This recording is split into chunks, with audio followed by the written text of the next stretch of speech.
Ndugu wana Buyubi, nipende kuwaambia sherehe hizi za kusema asante nimezianza siku nyingi kidogo, na leo nafurahi nahitimisha hapa kwenye shina langu nilipozaliwa.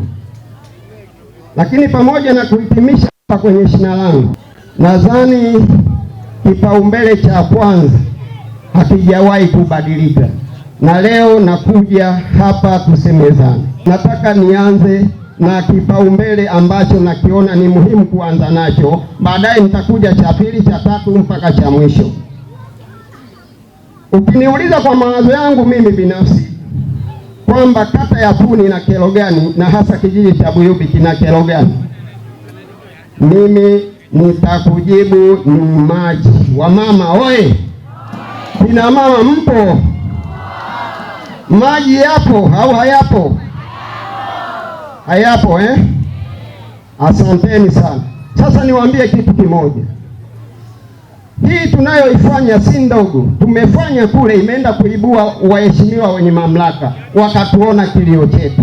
Niliibua Nyashimbi kilio cha maji, mkurugenzi wa SHIWASA akawatuma kesho yake timu ya wataalamu wake wote waje Nyashimbi kuangalia kero gani inatokea pale Nyashimbi, na hatimaye wametupa ufumbuzi wa maji. CCM oye!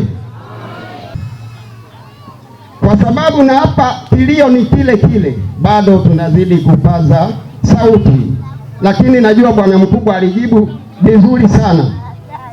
Yule mkurugenzi wa SHIWASA alijibu hivi: wana Puni tulieni, maji yanakuja kutokea kitu kinaitwa Tinde Package. Kuna mradi unaitwa Tinde Package. Kwa hiyo wana Buyubi kueni subira, muda sio mrefu maji ya Tinde Package yatawafikia, ingawa ni kwa awamu. Alisema Tinde Package inakwenda kulisha kwa awamu mbili. Kwa awamu ya kwanza inaenda kulisha mpaka kijiji cha Kituli mwisho, baadaye watadesign phase ije mpaka vijiji vyote vya Puni itatufikia. Kwa hiyo wamama wa Buyubi msiwe na wasiwasi, na sisi kwenye Tinde Package tutaingia. Buyubi oye! Baada ya kufanya uchunguzi wangu nikabaini kuna kisima chetu hapa jirani hapa.